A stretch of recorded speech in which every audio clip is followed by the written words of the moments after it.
Hi friends, welcome to Charitra academy. ಇವತ್ತಿನ ಕ್ಲಾಸಲ್ಲಿ ನಾವು ವಿಶ್ವಸಂಸ್ಥೆಗೆ ಸಂಬಂಧಪಟ್ಟಿರ್ತಕ್ಕಂಥ ಕೆಲವೊಂದು ಇಂಪಾರ್ಟೆಂಟ್ ಕ್ವಶನ್ ಆನ್ಸರ್ಸ್ನ ನೋಡ್ತಾ ಹೋಗೋಣ. I hope all of you studied already theory portion ನೀವೆಲ್ಲ ಓದ್ಕೊಂಡಿದ್ದೀರಾ ಅಂತ, because this is the exams time. Coming IAS exam has been postponed to October 10th. ನೀವು ಯಾರ್ಯಾರು ಎಕ್ಸಾಮ್ ಬಗ್ಗೆ ಇನ್ನೂ ಚೆನ್ನಾಗಿ ಓದ್ಕೋಬೋದು. You have lot of time. Complete even ಬೇಸಿಕ್ಕಿಂದ ಯಾರು ಓದಿಲ್ಲೋ they can complete within 4 months. You have time. ನಿಮಗೆ for that we have separate course for that. 4 months duration course start ಮಾಡಿದ್ದೀವಿ. You can join for that. ಹಾಂ friends, this is for over preparing for IAS exams postponed ಆಗಿದೆ 10th Octoberಗೆ. For 4 months we have monthly 3,500 per month we have fees, and due to Covid only 20 admissions will be allowed for us. ಯಾರ್ಯಾರು join ಆಗಬೇಕು ಅಂತ ಇದ್ದೀರೋ in ಹಾಸ್ಪಿಟ್, daily there will be 6 to 8 hours of rigorous coaching will be there, okay, through video, or you can join for offline. Now offline classes na ಕೊಡ್ತಾ ಇದ್ದೀವಿ for only 20 members. Okay, coming back to our question and answer session. First question ಏನಿದೆ, ವಿಶ್ವಸಂಸ್ಥೆ ಸ್ಥಾಪನೆ ಆಗಿದ್ದು ಯಾವಾಗ ಅಂತ ಕೇಳ್ತಾ ಇದ್ದಾರೆ. ಪ್ರತಿಯೊಬ್ಬರು ಕೂಡ ಆನ್ಸರ್ ಮಾಡಬೇಕು. You have 10 seconds time. Okay, ಎಲ್ಲರೂ ಆನ್ಸರ್ ಮಾಡಿ. ಆಪ್ಷನ್ ಏನಿದೆ 1935 October 24, option B saying 1935 April 1, option C is 1945 October 24th, and option D 1945 October 25th. Okay guys, time up. I hope ಎಲ್ಲರೂ ಆನ್ಸರ್ ಮಾಡ್ತಾ ಇದ್ದೀರಾ, but I am getting different answer. Don't get confused. ಇದೆಲ್ಲ basic question. For this option C is the right answer, that is 1945 October 24 is the right answer. Okay, next question ಏನು ಹೇಳ್ತಾ ಇದೆ ನೋಡಿ, ವಿಶ್ವಸಂಸ್ಥೆ ಸ್ಥಾಪನೆ ಆಗಲು ಕಾರಣರಾದ ಪ್ರಮುಖ ವ್ಯಕ್ತಿಗಳು ಯಾರು ಅಂತಕ್ಕಂತ ಕೇಳಿದರೆ ಅದಕ್ಕೆ ಆಪ್ಷನ್ ಎ ಹೇಳ್ತಾ ಇದೆ ಅಮೆರಿಕದ ಅಧ್ಯಕ್ಷ Roosevelt, option B saying British ಪ್ರಧಾನಿ Churchill, and option C is ರಷ್ಯಾದ ಸರ್ವಾಧಿಕಾರಿ Stalin, and option D saying ಈ ಮೇಲಿನ ಎಲ್ಲರೂ ಅಂತಕ್ಕಂಥದ್ದನ್ನ ಹೇಳ್ತಾ ಇದೆ. You have 10 seconds time. Your time starts now. ಎಲ್ಲರೂ ಆನ್ಸರ್ ಮಾಡಿ. Okay guys, time up. I think I am getting maximum right answers ಸಿಗ್ತಾ ಇದೆ ನನಗೆ ಇಲ್ಲಿ. Okay, for this option D is the right answer. ಈ ಮೇಲಿನ ಎಲ್ಲರೂ ಅಂತಕ್ಕಂಥದ್ದು right answer. Okay, next question ನೋಡಿ, ವಿಶ್ವಸಂಸ್ಥೆ ಸಂಬಂಧಪಟ್ಟಂಗೆ ಈ ಕೆಳಗಿನ ಯಾವ ಹೇಳಿಕೆ ಸರಿಯಾಗಿದೆ ಅಂತಕ್ಕಂಥದ್ದನ್ನ ಕೇಳಿದರೆ ಆಪ್ಷನ್ ಎ ಯುದ್ಧಗಳನ್ನು ತಡೆಗಟ್ಟಿ ವಿಶ್ವದಲ್ಲಿ ಶಾಂತಿ ಮತ್ತು ಭದ್ರತೆಯನ್ನು ಸ್ಥಾಪನೆ ಮಾಡ್ತಕ್ಕಂಥದ್ದು, ಆಪ್ಷನ್ ಬಿ ರಾಷ್ಟ್ರಗಳ ನಡುವೆ ಸ್ನೇಹ ಸೌಹಾರ್ದವನ್ನು ಸಾಧಿಸುವುದು, ಆಪ್ಷನ್ ಸಿ ಮಾನವ ಹಕ್ಕುಗಳ ಮೇಲೆ ಗೌರವವನ್ನು ಬೆಳೆಸುವುದು, and option C is saying ಈ ಮೇಲಿನ ಎಲ್ಲ ಹೇಳಿಕೆಗಳು ಸರಿಯಾಗಿವೆ ಅಂತಕ್ಕಂಥದ್ದು ಹೇಳ್ತಾ ಇದೆ. ಎಲ್ಲರೂ ಆನ್ಸರ್ ಮಾಡಿ. Okay I am getting again 50-50 answers ಸಿಗ್ತಾ ಇದ್ದಾವೆ. So most of the things correct answers ಬರ್ತಾ ಇದೆ. Yes, option D is the right answer. ಈ ಮೇಲಿನ ಎಲ್ಲ ಹೇಳಿಕೆಗಳು ಸರಿಯಾಗಿವೆ.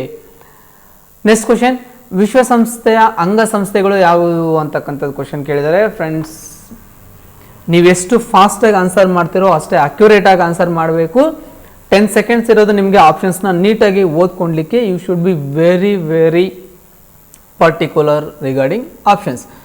ಆಪ್ಷನ್ನಲ್ಲಿ ನೋಡಿ, ಒಂದೇನು ಕೊಟ್ಟಿದ್ದಾರೆ, ಮಹಾಸಭೆ, 2 ಭದ್ರತಾ ಮಂಡಳಿ, ಆಪ್ಷನ್ 3 ಆರ್ಥಿಕ ಮತ್ತು ಸಾಮಾಜಿಕ ಮಂಡಳಿ, 4th ಅಂತಾರಾಷ್ಟ್ರೀಯ ನ್ಯಾಯಾಲಯ, ಮತ್ತು 5th ಯುನೆಸ್ಕೋ ಮತ್ತು ಯುನಿಸೆಫ್ ಅಂತ ಕೇಳ್ತಾ ಇದ್ದಾರೆ. ಆಪ್ಷನ್ಸ್ ನೋಡಿದರೆ ಆಪ್ಷನ್ ಎ 1 ಮತ್ತು 2 ಮಾತ್ರ ಸರಿ, ಆಪ್ಷನ್ ಬಿ 1, 2, 3 ಆ್ಯಂಡ್ 4 ಮಾತ್ರ ಸರಿ, and option C all of the above ಅಂತ ಹೇಳ್ತಾ ಇದೆ, option D none of the above ಅಂತ ಹೇಳ್ತಾ ಇದೆ. So most of the things you can easily eliminate. Option ಡಿನ ಎಲ್ಲರೂ ಎಲಿಮಿನೇಟ್ ಮಾಡಿದ್ದೀರಾ, ಐ ಥಿಂಕ್ ಸೊ. ಸೊ ಎಲ್ಲರೂ ಆನ್ಸರ್ ಮಾಡಿ. You have 10 seconds time. Okay, ಸರಿಯಾಗಿ ಓದ್ಕೊಳ್ಳಿ, ಕ್ವಶನ್ನ ಸರಿಯಾಗಿ ಓದಿಕೊಳ್ಳಿ. ಆನ್ಸರ್ ಮಾಡಲಿಕ್ಕಿಂತ ಮುಂಚೆ most of the peoples are answering option C is the right answer. I am revealing options for this. Option B is the right answer. 1, 2 ಮತ್ತು 4 ಮಾತ್ರ ಸರಿ. ಯಾಕಂದರೆ ಇಲ್ಲಿ ಏನಂತ ಕೇಳಿದ್ದಾರೆ ಅವರು, ಅಂಗಸಂಸ್ಥೆಗಳು ಅಂತಕ್ಕಂಥದ್ದನ್ನ ಕೇಳಿದರೆ. ಏನು ಕೇಳಿದರೆ, ಅಂಗಸಂಸ್ಥೆಗಳು ಅಂತಕ್ಕಂಥದ್ದು. ಈ ಕೊಟ್ಟಿರತಕ್ಕಂತಹ 4 ಆಪ್ಷನ್ಗಳು ಕೂಡ ಇವು ಅಂಗಸಂಸ್ಥೆಗಳು, ರೈಟ್. ಬಟ್ ಆಪ್ಷನ್ 5 ಅಲ್ಲಿ ಇಲ್ಲಿ ಕೊಟ್ಟಿರ್ತಕ್ಕಂಥವು ಇವು ಅಂಗಸಂಸ್ಥೆಗಳು ಅಲ್ಲ, ಇವು ಉಪಸಮಿತಿಗಳು. ಏನಿವು? ಇವು ಉಪಸಮಿತಿಗಳು. ಸೊ ಯಾವ್ಯಾವ ಉಪಸಮಿತಿಗಳು ಇದಾವೆ ಅಂತಕ್ಕಂಥದ್ದು ನಿಮಗೆ ಫರ್ದರ್ ಕ್ವಶನ್ಸ್ ಅಲ್ಲಿ ಬರುತ್ತೆ. Okay, don't worry. Okay, be confident. Will go to next question. ವಿಶ್ವಸಂಸ್ಥೆಯ ಅಂಗಸಂಸ್ಥೆಯಾದ ಭದ್ರತಾ ಮಂಡಳಿಯಲ್ಲಿ, ಕ್ವಶನ್ ನೋಡಿ, ಭದ್ರತಾ ಮಂಡಳಿಯಲ್ಲಿ ಯಾವ ರಾಷ್ಟ್ರಗಳು ಅಥವಾ ದೇಶಗಳು ಶಾಶ್ವತ ಸದಸ್ಯತ್ವವನ್ನು ಹೊಂದಿದೆ ಅಂತಕ್ಕಂಥವು ಕೇಳಿದರೆ ಇವಾಗ 4 ಆಪ್ಷನ್. ಆಪ್ಷನ್ ಎ ಹೇಳ್ತಿದೆ ಅಮೆರಿಕ, ಬ್ರೆಜಿಲ್, ಸ್ವೀಡನ್, ರಷ್ಯಾ ಮತ್ತು India. Option B saying America, Russia, France, Britain ಮತ್ತು China. Option C is France, America, Japan, Iran ಮತ್ತು UAE. Again option D saying India, Pakistan, China, Nepal ಮತ್ತು ಆಸ್ಟ್ರೇಲಿಯಾ ಅಂತ 4 options ಕೊಟ್ಟಿದ್ದಾರೆ. Okay, ಎಲ್ಲರೂ answer ಮಾಡಿ. I'll come back to you. ಎಲ್ಲರೂ answer ಮಾಡಿ. Again for this question I am getting different answers in the comment boxes. Okay.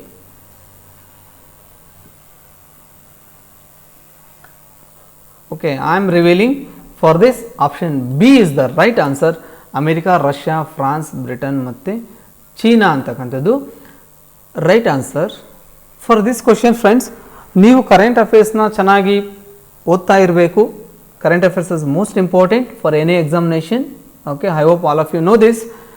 For this, how you have to answer this question? ಇದನ್ನ elimination method ಅಲ್ಲಿ ನೀವು ಈಸಿಯಾಗಿ answer ಮಾಡ್ಬೋದು. For this you should know the basic 2 important factors. ನಿಮಗೆ ಗೊತ್ತಿತ್ತು ಅಂತಂದರೆ United nation ಅಥವಾ ಈ ಭದ್ರತಾ ಮಂಡಳಿಯ ಕಾಯಂ ಸದಸ್ಯತ್ವ ಬಗ್ಗೆ 2 ಇಂಪಾರ್ಟೆಂಟ್ ಯಾವಾಗಲೂ ನ್ಯೂಸಲ್ಲಿರುತ್ತೆ. ಅದು ಗೊತ್ತಿದ್ದರೆ ಈಸಿಯಾಗಿ ಆನ್ಸರ್ ಮಾಡ್ಬೋದು. ಏನು 2 ಫ್ಯಾಕ್ಟರ್ಸ್ ಅಂತಂದರೆ, first factor saying that India is fighting for permanent membership. ಭದ್ರತಾ ಮಂಡಳಿಯಲ್ಲಿ ಕಾಯಂ ಸದಸ್ಯತ್ವಕ್ಕೋಸ್ಕರ ಇಂಡಿಯಾದವರು ಟ್ರೈ ಮಾಡ್ತಾ ಇದ್ದೀವಿ. ನಾವು ಕೀಪ್ ಆನ್ ಟ್ರೈಯಿಂಗ್. ಓಕೆ, ಇದು ಗೊತ್ತಿದ್ದರೆ ನಮ್ಗೆ ಇದರಿಂದ ಏನು ಗೊತ್ತಾಗುತ್ತೆ, ಭಾರತಕ್ಕೆ ಕಾಯಂ ಸದಸ್ಯತ್ವ ಇಲ್ಲ ಭದ್ರತಾ ಮಂಡಳಿಯಲ್ಲಿ ಅಂತ ಗೊತ್ತಾಗುತ್ತೆ. ಅದರಿಂದ ನಾವು ಆಪ್ಷನ್ ಡಿ ಮತ್ತು ಆಪ್ಷನ್ ಎ ಎಲ್ಲೆಲ್ಲಿ ಇಂಡಿಯಾ ಇದೆಯೋ ಅಲ್ಲಿ ನಾವು ಅದನ್ನು ಎಲಿಮಿನೇಟ್ ಮಾಡ್ಬೋದು. ಓಕೆ, ನಾವು coming to option B and C 2 ಉಳ್ಕೊಳ್ತು. ಸರ್ ಇದರಲ್ಲಿ ಬಿ ಮತ್ತು C again if you get any confusion, ನಾನು ನಿಮ್ಗೆ ಆಲ್ರೆಡಿ ಹೇಳಿದಂಗೆ ನಿಮ್ಗೆ ಇನ್ನೊಂದು ಫ್ಯಾಕ್ಟರ್ ಗೊತ್ತಿರಬೇಕು. ಏನು ಗೊತ್ತಿರಬೇಕು ಅಂತಂದರೆ, ಇಂಡಿಯಾದವ್ರು ಏನು ಟ್ರೈ ಮಾಡ್ತಾ ಇದ್ದಾರೆ, okay, well and good, but one nation it is keep on spoiling that. ಅಂದರೆ ಒಂದು ದೇಶ ಇದನ್ನು ಸ್ಪಾಯ್ಲ್ ಮಾಡ್ತಾ ಇದೆ. ಯಾವುದು ಅದು ದೇಶ? That is China. ಯಾವುದು? ಚೀನಾ. ನಮಗೆ ಕಾಯಂ ಸದಸ್ಯತ್ವ ಸಿಗಲಿಕ್ಕೆ ಚೀನಾ ಅಂತಕ್ಕಂಥದ್ದು ಅಡ್ಗಲಾಗ್ತಾ ಇದೆ. ಹಾಗಾಗಿ ಇವೆರಡು ಫ್ಯಾಕ್ಟರ್ಸ್ ನಿಮ್ಗೆ ಗೊತ್ತಿದೆ ಅಂದರೆ, ಹಾಗಿದ್ರೆ ಚೀನಾ ಏನು, ಇಟ್ ಈಸ್ ಪರ್ಮನೆಂಟ್ ಮೆಂಬರ್, ಕಾಯಂ ಸದಸ್ಯತ್ವ ಹೊಂದಿರತಕ್ಕಂತಹ ದೇಶ. ಇವೆರಡು ಪಾಯಿಂಟ್ಸ್ ನಿಮಗೆ ಗೊತ್ತಿದ್ರೆ ಈಸಿಯಾಗಿ ಎರಡನ್ನು ಎಲಿಮಿನೇಟ್ ಮಾಡ್ಬೋದು ಮತ್ತು ಆಪ್ಷನ್ ಬಿನ ನೀವು ಚೂಸ್ ಮಾಡ್ಬೋದು. That is option B is the right answer. Okay, next question. Next question ಏನು ಹೇಳುತ್ತೆ, ಅಂತಾರಾಷ್ಟ್ರೀಯ ನ್ಯಾಯಾಲಯ ಯಾವ ನಗರದಲ್ಲಿದೆ ಅಂತಕ್ಕಂತ ಕೇಳಿದ್ದಾರೆ. ನಿಮಗೆ UNO ಮತ್ತು UNO ಹಾಗೆ ಅದರ ಅಂಗಸಂಸ್ಥೆಗಳು ಹಾಗೆ ಕೆಲವೊಂದು ಇಂಪಾರ್ಟೆಂಟ್ ಆರ್ಗನೈಜೇಷನ್ಸ್ನ ಹೆಡ್ ಕ್ವಾರ್ಟರ್ಸ್ ಎಲ್ಲೆಲ್ಲಿದೆ ಅಂತಕ್ಕಂಥದ್ದು ನನ್ನ ಥಿಯರಿ ಕ್ಲಾಸಲ್ಲಿ ಐ ಹ್ಯಾವ್ ಎಕ್ಸ್ಪ್ಲೈನ್. ಓಕೆ, ಯಾರ್ಯಾರು ಅಡ್ಮಿಷನ್ಸ್ ತೊಗೊಂಡಿರೋ ಅವ್ರಿಗೆ ಗೊತ್ತಿರುತ್ತೆ. They got this video also through map. I have explained different head quarters. Okay, ಎಲ್ಲರೂ ಆನ್ಸರ್ ಮಾಡಿ.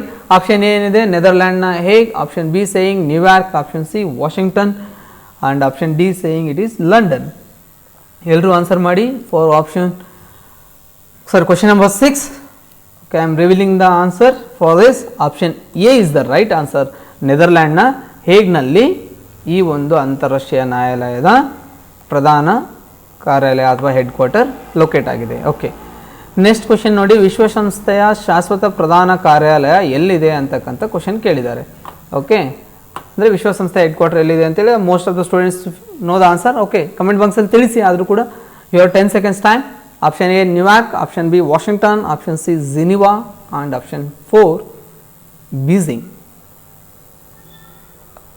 Okay, 90% I am getting the right answer for this. Option A is the right answer. ನ್ಯೂಯಾರ್ಕ್ನಲ್ಲಿ ವಿಶ್ವಸಂಸ್ಥೆಯ ಪ್ರಧಾನ ಕಾರ್ಯಾಲಯ ಇದೆ. Okay, next question.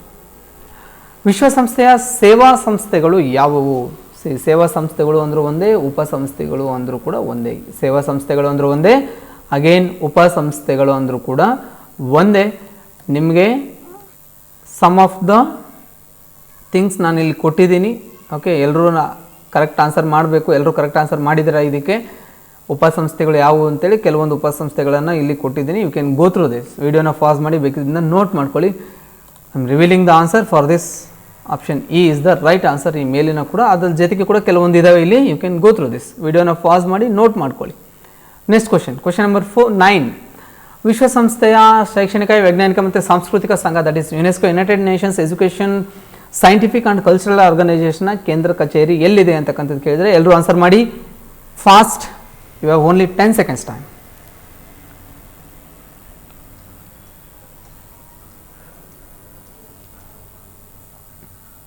Okay, I am getting different answers, no problem. For this, I am revealing answer for this. Option C is the right answer. ಫ್ರಾನ್ಸ್ನ ಪ್ಯಾರಿಸ್ನಲ್ಲಿ ಇದರ ಒಂದು ಪ್ರಧಾನ ಕಾರ್ಯಾಲಯ ಇದೆ. ಯುನೆಸ್ಕೋದ ಪ್ರಧಾನ ಕಾರ್ಯಾಲಯ ಎಲ್ಲಿದೆ? ಫ್ರಾನ್ಸ್ನ ಪ್ಯಾರಿಸ್ನಲ್ಲಿ ಇದೆ. Okay, you should know. ಹಾಗಾಗಿ you should more practice the questions and you will get the right answers. Theory ಬರೀ ಥೇರಿ ಓದ್ತಾ ಇದ್ರೆ you may forget the things. Okay, next question ಏನು ಹೇಳುತ್ತೆ? ಅಗೇನ್ FAOದ ಕೇಂದ್ರ ಕಚೇರಿ ಎಲ್ಲಿದೆ ಅಂತಕ್ಕಂಥ ಕ್ವಶನ್ ಕೇಳಿದ್ದಾರೆ. ಎಲ್ಲರೂ ಆನ್ಸರ್ ಮಾಡಿ. I am revealing the answer. ಅಷ್ಟರಲ್ಲಿ ಎಲ್ಲರೂ ಆನ್ಸರ್ ಮಾಡಿ. Okay, for this option C is the right answer. ಇಟಲಿಯ ರೋಮ್ನಲ್ಲಿ ಇದರ ಒಂದು ಪ್ರಧಾನ ಅಥವಾ ಕೇಂದ್ರ ಕಚೇರಿ ಇದೆ. ಯಾವುದು? FAO, food and agricultural organisation, ಆಹಾರ ಮತ್ತು ಕೃಷಿ ಸಂಘದ ಪ್ರಧಾನ ಕಾರ್ಯಾಲಯ ಎಲ್ಲಿದೆ? ರೋಮ್ನಲ್ಲಿದೆ. Next question, WHO world health ಆರ್ಗನೈಸೇಷನ್ನ ಕೇಂದ್ರ ಕಚೇರಿ, ವಿಶ್ವ ಆರೋಗ್ಯ ಸಂಸ್ಥೆಯ ಕೇಂದ್ರ ಕಚೇರಿ ಎಲ್ಲಿದೆ ಅಂತ ಕೇಳಿದರೆ ಫಾಸ್ಟಾಗಿ ಆನ್ಸರ್ ಮಾಡಿ. ಬಿಕಾಸ್ WHO ಈ ಸಲ ಈ ಕ್ವಶನ್ನ ಯಾವುದೇ ಒಂದು ಕಾಂಪಿಟೇಟಿವ್ ಎಕ್ಸಾಮ್ನಲ್ಲಿ ಈ ಕ್ವಶನ್ನ ಕೇಳಲಿಕ್ಕೆ 90% chances are there. Because it is in news because of Covid. WHO ನ್ಯೂಸಲ್ಲಿದೆ, ಕಂಪಲ್ಸರಿ ಕೇಳ್ಬೋದು. ಹಾಗೆ ಇದರ ಒಂದು ಕಾರ್ಯದರ್ಶಿ ಯಾರಂತ ಕೂಡ ಕೇಳ್ಬೋದು, ಅದನ್ನು ನೀವು ಅಪ್ಡೇಟ್ ಮಾಡ್ಕೊಳ್ಳಿ. Okay, what is the answer for this? Option C is the right answer. ಸ್ವಿಟ್ಜರ್ಲ್ಯಾಂಡ್ನ ಜಿನಿವಾದಲ್ಲಿದೆ. ಜಿನಿವಾ ಎಲ್ಲಿ ಬರುತ್ತೆ? Switzerland. Okay, you should know these things. ಸ್ವಿಟ್ಜರ್ಲ್ಯಾಂಡ್ನ ಜಿನಿವಾದಲ್ಲಿ ನಮಗೆ WHO ಪ್ರಧಾನ ಕಾರ್ಯಾಲಯ ಇದೆ. Okay, next question again UNICEF, United Nations International Children's Emergency Fund, ಅಂತಾರಾಷ್ಟ್ರೀಯ ಮಕ್ಕಳ ತುರ್ತು ನಿಧಿಯ ಕೇಂದ್ರ ಕಚೇರಿ ಎಲ್ಲಿದೆ ಅಂತಕ್ಕಂಥ ಕ್ವಶನ್ ಕೇಳಿದರೆ ನ್ಯೂಯಾರ್ಕ್, ವಾಷಿಂಗ್ಟನ್, ಜಿನಿವಾ ಮತ್ತು ಪ್ಯಾರಿಸ್. ಓಕೆ, ಎಲ್ಲರೂ ಆನ್ಸರ್ ಮಾಡಿ. Each one of you should answer for every question. Okay, I hope ಎಲ್ಲರೂ ಆನ್ಸರ್ ಮಾಡಿದ್ದೀರಾ ಅನ್ಕೊತೀನಿ. But I am getting again different answers. C, ಎಲ್ಲರೂ ಓದಿದ್ದೀರಾ, but we are getting a different answer. Answers must be perfect. Okay, keep studying.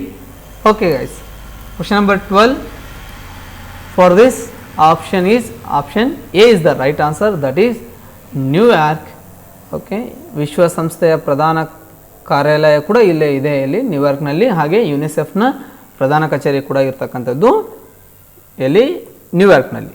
Okay, very easy question. Most of the times it is repeated. ವಿಶ್ವಸಂಸ್ಥೆಯ ಪ್ರಥಮ ಮಹಿಳಾ ಅಧ್ಯಕ್ಷರು ಯಾರು? ವಿಶ್ವಸಂಸ್ಥೆಯ ಮಹಾಸಭೆಯ ಪ್ರಥಮ ಅಧ್ಯಕ್ಷರು ಯಾರು ಅಂತ ಕೇಳಿದರೆ option A Phumzile Mlambo, option B Shrimati Vijayalakshmi Pandit, option C doctor Somnath Reddy, option D Malala Yousafzai. Okay, ಎಲ್ಲರೂ ಆನ್ಸರ್ ಮಾಡಿ. Okay, most of the things you will get the right answer for this. Right answer ಏನು ಇದಕ್ಕೆ? Shrimati Vijayalakshmi Pandit. Option B is the right answer. In this case you have a homework ಅಥವಾ comment ಬಾಕ್ಸಲ್ಲಿ ತಿಳಿಸಿ ನನಗೆ. ಏನು? ಮಲಾಲಾ ಯೂಸುಫ್ಜಾಯ್ ಯಾವ ದೇಶಕ್ಕೆ ಸಂಬಂಧಪಟ್ಟಿರ್ತಕ್ಕಂಥವ್ರು? First question, to which country Malala Yousafzai belongs to? Second question, whether Malala ಯೂಸುಫ್ಜಾಯ್ಗೆ ನೋಬೆಲ್ ಪ್ರಶಸ್ತಿ ಸಿಕ್ಕಿದೆನಾ?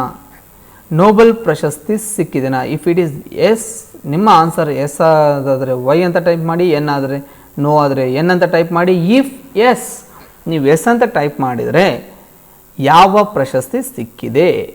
ನೋಬೆಲ್ ಪ್ರಶಸ್ತಿಯಲ್ಲಿ 6 ಡಿಫ್ರೆಂಟ್ ಟೈಪ್ಸ್ ಇದೆ, ಅದರಲ್ಲಿ ಯಾವ ಪ್ರಶಸ್ತಿ ಸಿಕ್ಕಿದೆ ಅಂತಕ್ಕಂಥ ತಿಳಿಸ್ಬೋದು. ಆ್ಯಂಡ್ ವೆನ್, ಯಾವಾಗೆ ಅಂತಕ್ಕಂಥದ್ದು ಕೂಡ ನೀವು ತಿಳಿಸಿ, ಕಮೆಂಟ್ ಬಾಕ್ಸಲ್ಲಿ ತಿಳಿಸಿ ನನಗೆ. Okay, coming to the last question number 14. ಜಾಗತಿಕ ಶಾಂತಿ ಮತ್ತು ಭದ್ರತೆಯನ್ನು ಕಾಪಾಡುವುದು ವಿಶ್ವಸಂಸ್ಥೆಯ ಅಂಗಸಂಸ್ಥೆಯಾದ ಡ್ಯಾಶ್ನ ಮುಖ್ಯ ಕಾರ್ಯವಾಗಿದೆ. ಕೊಟ್ಟಿರ್ತಕ್ಕಂಥ ಆಪ್ಷನಲ್ಲಿ ಯಾವುದು ಸರಿಯಾದ ಉತ್ತರ? ಇವಾಗ 10 seconds ಟೈಮ್. ಮಹಾಸಭೆ, ಭದ್ರತಾ ಮಂಡಳಿ, ಧರ್ಮದರ್ಶಿ ಮಂಡಳಿ ಮತ್ತು ಪ್ರಧಾನ ಕಾರ್ಯಾಲಯ. I am getting most of the things right answers ಬರ್ತಾ ಇದೆ. ಭದ್ರತೆಯನ್ನು ಕಾಪಾಡ್ತಕ್ಕಂಥದ್ದು ಭದ್ರತಾ ಮಂಡಳಿಯ ಕೆಲಸ, ಹಾಗಾಗಿ option B is the right answer. Okay, so this completes. And ನೀವು ಯಾರಾದರೂ ಥೇರಿ ಇನ್ನೂ ಓದಿಲ್ಲ ಅನ್ನೋದಾದರೆ, if you want a theory, ವಿಕಿಪೀಡಿಯಾದಿಂದ ಸಿಗ್ತಕ್ಕಂತಹ ಇಂಪಾರ್ಟೆಂಟ್ ಮ್ಯಾಟರ್ ವಿಕಿಪೀಡಿಯಾದಲ್ಲಿ ಕೂಡ ನಿಮ್ಗೆ ಇದೆಲ್ಲ ಸಿಗುತ್ತೆ. ಯು ಗೋ ಥ್ರೂ ದಿಸ್ ವಿಡಿಯೋನ ಪಾಸ್ ಮಾಡಿ and you can note down these things. ನಿಮ್ಗೆ ಯಾವುದಾದ್ರು ಇಂಪಾರ್ಟೆಂಟ್ ಅನಿಸುತ್ತೋ ಇದರಲ್ಲಿ you can note down first. Already ನಿಮ್ಗೆ ಹೇಳ್ದಂಗೆ ಇಲ್ಲಿ ಅಕ್ಟೋಬರ್ 24 ಸ್ಥಾಪನೆ ಮಾಡಿದರು. ಅವಾಗ ಇದರ ಒಂದು ಧ್ಯೇಯ ಏನಾಗಿತ್ತು, ಶಾಂತಿ ಮತ್ತು ಸುಭದ್ರತೆಯನ್ನು ಕಾಪಾಡ್ತಕ್ಕಂತಹ ಒಂದು ಧ್ಯೇಯದೊಂದಿಗೆ ಇದು ಸ್ಥಾಪನೆ ಆಯಿತು. ಯಾವಾಗ 1945ರಲ್ಲಿ. ಮೇನ್ ರೀಸನ್ ಏನಾಗಿತ್ತು ಅಂದರೆ ಅವಾಗಿನ ಸೆಕೆಂಡ್ ವರ್ಲ್ಡ್ ವಾರ್ ಕಂಪ್ಲೀಟ್ ಆಗಿತ್ತು. ಸೊ ಹಾಗಾಗಿ ಇದನ್ನು ಸ್ಥಾಪನೆ ಮಾಡಿದರು. ಅದಕ್ಕೆ ಪ್ರಧಾನವಾಗಿ ಯಾರ್ಯಾರು ಇಂಪಾರ್ಟೆಂಟ್ ಪರ್ಸನ್ಸ್ ಅಂತಕ್ಕಂಥದ್ದು ಕೂಡ ನಾವು ಈ ಕ್ವಶನ್ಸ್ ಎಲ್ಲ ಇದರಲ್ಲಿರ್ತಕ್ಕಂಥ ಎಲ್ಲ ಕ್ವಶನ್ಸ್ ಆಲ್ಮೋಸ್ಟ್ ರಿಪೀಟ್ ಆಗಿದೆ. ಕೆಲವೊಂದು ಕ್ವಶನ್ಸ್ ಮಿಸ್ ಆಗಿರ್ಬೋದು, ಇದನ್ನ ಅಪ್ಡೇಟ್ ಮಾಡ್ಕೊಳ್ಳಿ. ಎಷ್ಟು ಸದಸ್ಯ ರಾಷ್ಟ್ರಗಳು ಇದ್ದಾವೆ ಅಂತಕ್ಕಂಥದ್ದು ಮೋಸ್ಟ್ ಇಂಪಾರ್ಟೆಂಟ್. ಹಾಗೆ ಯಾವುದು ಇತ್ತೀಚೆಗೆ ಸೇರಲ್ಪಟ್ಟಿರ್ತಕ್ಕಂಥದ್ದು. And most important question which is not covered in this question and answers, ಇಲ್ಲಿರ್ತಕ್ಕಂತಹ ಏನು ಅಧಿಕೃತ ಭಾಷೆಗಳು ಅಂತಕ್ಕಂಥದ್ದು ವೆರಿ ಇಂಪಾರ್ಟೆಂಟ್. ಓಕೆ, ಯಾವ್ಯಾವ ಅಧಿಕೃತ ಭಾಷೆಗಳು ಅಂತಕ್ಕಂಥವನ್ನ ನೀವು ನೋಡ್ಕೊಂಡಿರಿ. ಯಾವ್ಯಾವು? English, Arabic, French, Spanish, Russian ಮತ್ತು ಚೀನಾ. ರೈಟ್? ಓಕೆ ಫ್ರೆಂಡ್ಸ್, ನೀವು ಇದನ್ನು ನೆನಪಿಟ್ಕೊಳ್ಲಿಕ್ಕೆ I will give you brief idea about this. ಹೆಂಗೆ ಸರ್ ನೆನಪಿಟ್ಕೋಬೇಕು ನಿಮಗೆ ಅಂತಂದರೆ, you all know ABCD, right? A ಬರೀತೀರಾ, ಬಿ ಸ್ಕಿಪ್ ಮಾಡಿ, ಸಿ ಬರೀರಿ. Okay, again D skip, EF, RS, AB ಎಲ್ಲ ರೆಗ್ಯುಲರ್ ಲೆಟರ್ಸ್ ಬರುತ್ತೆ ನಿಮಗೆ. ಬಿ ಒಂದೇ ಸ್ಕಿಪ್ ಮಾಡಿ, AC, EF ಮತ್ತು RS. E ಆದಮೇಲೆ F ಬರುತ್ತೆ, R ಆದಮೇಲೆ S ಬರುತ್ತೆ. ಈ ಪ್ಯಾಟರ್ನಲ್ಲಿ ನೆನಪಿಟ್ಕೊಳ್ಳಿ. ಎ ಅಂದರೆ Arabic, C means China, E means English, F for French, R for Russian, S for Spanish. ಇದನ್ನು ನೆನಪಿಟ್ಕೊಳ್ಳಿ code word, that is AC, EF, RS. ಇವು 6 ಇಂಪಾರ್ಟೆಂಟ್ ಕ್ವಶನ್ ಕೇಳಿದರೆ ರಿಪೀಟ್ ಆಗಿದೆ, but it is not covered in this question and answer session. ಅಧಿಕೃತ ಭಾಷೆಗಳು ಯಾವುವು ಅಂತಕ್ಕಂಥದ್ದು. Okay, next ಇದರ ಆಶಯ ಏನಾಗಿತ್ತು ಅಂತಕ್ಕಂಥದ್ದು, ಅಥವಾ ಏನು ಇದರ ಒಂದು ಧ್ಯೇಯವಾಕ್ಯ ಆಗಿದೆ, ಧ್ಯೇಯೋದ್ದೇಶಗಳು ಏನಿದ್ದಾವೆ ಅಂತಕ್ಕಂಥದ್ದನ್ನ ಇಲ್ಲಿ ಕೊಟ್ಟಿದ್ದಾರೆ. ಇವು ಗೋ ಥ್ರೂ ದಿಸ್. ಹಾಗೆ ಅಂಗಸಂಸ್ಥೆಗಳು ಯಾವುವು ಇದೆ ಅಂತಕ್ಕಂಥದ್ದು ಕ್ವಶನ್ ನಂಬರ್ 2 ಅಥವಾ 3 ಅಲ್ಲಿ ಕೇಳಿದ್ದೀವಿ, ನಾವು ಇದನ್ನ ಕವರ್ ಮಾಡಿದ್ದೀವಿ. ಅಗೇನ್ ಇಲ್ಲಿ ಕೊಟ್ಟಿದ್ದಾರೆ ಕೂಡ, ಅದ್ರ ಬಗ್ಗೆ ಬ್ರೀಫ್ ಎಕ್ಸ್ಪ್ಲನೇಷನ್ ಕೂಡ ಇದೆ. You can go through this. Okay, ವಿಡಿಯೋನ ಪಾಸ್ ಮಾಡಿ ಚೆನ್ನಾಗಿ ಓದ್ಕೊಳ್ಳಿ. ನೀವು ನೋಟ್ಸ್ ಇಲ್ಲ ಅಂತಂದರೆ ಇದನ್ನ ನೋಟ್ ಮಾಡ್ಕೊಳ್ಳಿ. Okay, again one more question has to be covered in the question answer answer. ಅಥವಾ ನೀವು ಬರ್ಕೋಬೇಕು. ಏನು ಅಂತಂದರೆ, ಪ್ರಧಾನ ಕಾರ್ಯದರ್ಶಿ ಯಾರಿದ್ದಾರೆ, ನಾನು ಕ್ವಶನ್ಸ್ ಕೇಳಬೇಕಾದ್ರೆ ಹೇಳ್ತೀನಿ ನಾನು ಕೂಡ, ಇದು ಇಂಪಾರ್ಟೆಂಟ್ ಅಂತೇಳಿ. ಅಟ್ ಪ್ರೆಸೆಂಟ್ ಆಂಟೋನಿಯೋ ಗುಟೆರಸ್ ಇದ್ದಾರೆ. ನೀವು ಯಾವಾಗ ಕಾಂಪಿಟೇಟಿವ್ ಎಕ್ಸಾಮ್ ಪ್ರಿಪೇರ್ ಆಗ್ತಿರೋ ಅದಕ್ಕೆ ಅಪ್ಡೇಟ್ ಆಗಬೇಕು. ಓಕೆ, ಯಾವಾಗಿಂದ? 2012ಇಂದ. ಅಗೇನ್ ಫಾರ್ ದಿಸ್ ನಿಮಗೆ ಇಲ್ಲಿ ಒನ್ ಮೋರ್ ಅಸೈನ್ಮೆಂಟ್ ಕೊಡ್ತೀನಿ ನಿಮಗೆ. ಏನು ಅಂತಂದರೆ, ಇವರು ಯಾವ ಕಂಟ್ರಿಗೆ ರಿಲೇಟೆಡ್ ಆಗಿದ್ದಾರೆ, ಅಥವಾ ಇವರು ಯಾವ ದೇಶದವರು ಅಂತಕ್ಕಂಥದ್ದನ್ನ ನನಗೆ ಕಮೆಂಟ್ ಬಾಕ್ಸಲ್ಲಿ ತಿಳಿಸಿ. Friend, this completes okay question answer sessions related to United Nations. Okay friends, if you want to take for any course admission ಏನಾದ್ರು ತೊಗೋಬೇಕಂದ್ರೆ you con to this number. Already classes are started from 16th of this month. Okay, thank you guys.